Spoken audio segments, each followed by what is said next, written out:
خداوند یسوع مسیح کے زندہ جلالی اور بابرکت نام میں آپ سب بہن بھائیوں کی سلامتی ہو۔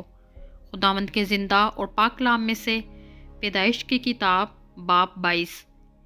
ان باتوں کے بعد یوں ہوا کہ خدا نے ابراہیم کو آزمایا اور اسے کہا، اے ابراہیم۔ اس نے کہا، میں حاضر ہوں۔ تب اس نے کہا کہ تو اپنے بیٹے اسحاق کو جو تیرا اکلوتا ہے اور جسے تو پیار کرتا ہے ساتھ لے اور موریا کے ملک میں جا، اور وہاں اسے پہاڑوں میں سے ایک پہاڑ پر جو میں تجھے بتاؤں گا سوختنی قربانی کے طور پر چڑھا۔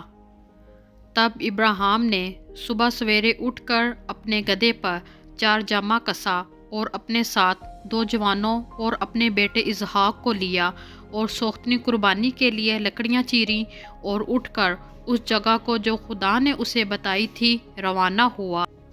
تیسرے دن ابراہیم نے نگاہ کی اور اس جگہ کو دور سے دیکھا۔ تب ابراہیم نے اپنے جوانوں سے کہا، تم یہیں گدھے کے پاس ٹھہرو، میں اور یہ لڑکا دونوں ذرا وہاں تک جاتے ہیں اور سجدہ کر کے پھر تمہارے پاس لوٹ آئیں گے۔ اور ابراہیم نے سوختنی قربانی کی لکڑیاں لے کر اپنے بیٹے اسحاق پر رکھیں اور آگ اور چھری اپنے ہاتھ میں لی اور دونوں اکٹھے روانہ ہوئے۔ تب اسحاق نے اپنے باپ ابراہیم سے کہا، اے باپ۔ اس نے جواب دیا کہ اے میرے بیٹے، میں حاضر ہوں۔ اس نے کہا، دیکھ، آگ اور لکڑیاں تو ہیں، پر سوختنی قربانی کے لیے برا کہاں ہے؟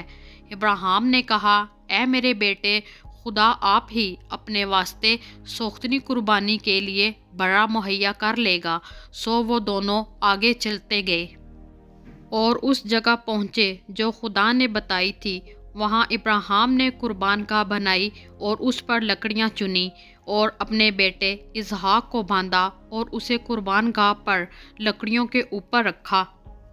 اور ابراہیم نے ہاتھ بڑھا کر چھری لی کہ اپنے بیٹے کو ذبح کرے۔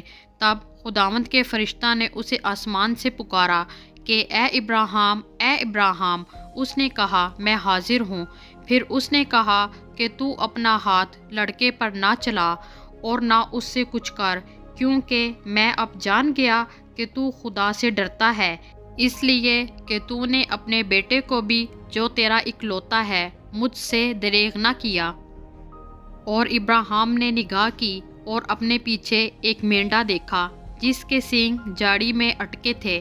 تب ابراہیم نے جا کر اس مینڈے کو پکڑا اور اپنے بیٹے کے بدلے سوختنی قربانی کے طور پر چڑھایا، اور ابراہیم نے اس مقام کا نام یہوہ یری رکھا۔ چنانچہ آج تک یہ کہاوت ہے کہ خداوند کے پہاڑ پر مہیا کیا جائے گا۔ اور خداوند کے فرشتہ نے آسمان سے دوبارہ ابراہیم کو پکارا اور کہا کہ خداوند فرماتا ہے، چونکہ تو نے یہ کام کیا کہ اپنے بیٹے کو بھی جو تیرا اکلوتا ہے دریغ نہ رکھا، اس لیے میں نے بھی اپنی ذات کی قسم کھائی ہے کہ میں تجھے برکت پر برکت دوں گا اور تیری نسل کو بڑھاتے بڑھاتے آسمان کے تاروں اور سمندر کے کنارے کی ریت کی مانند کر دوں گا، اور تیری اولاد اپنے دشمنوں کے پھاٹک کی مالک ہوگی، اور تیری نسل کے وسیلے سے زمین کی سب قومیں برکت پائیں گی، کیونکہ تو نے میری بات مانی۔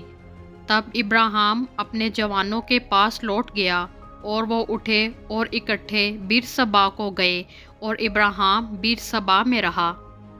ان باتوں کے بعد یوں ہوا کہ ابراہیم کو یہ خبر ملی کہ ملکا کے بھی تیرے بھائی نحور سے بیٹے ہوئے ہیں، یعنی اوز جو اس کا پہلوٹا ہے، اور اس کا بھائی بوز، اور کموئیل ارام کا باپ، اور کست، اور حزو، اور فلداس، اور ادلاف، اور بتوئیل، اور بتوئیل سے ربکا پیدا ہوئی۔ یہ 8 ابراہیم کے بھائی نحور سے ملکا کے پیدا ہوئے، اور اس کی حرم سے بھی جس کا نام روما تھا، تبغ اور جاہم اور تخس اور ماکا پیدا ہوئے۔ خداوند کے زندہ اور پاک کلام میں سے پڑھا اور سنا جانا ہم سب کے لیے باعث برکت ہو۔ خداوند کا شکر ہو، آمین۔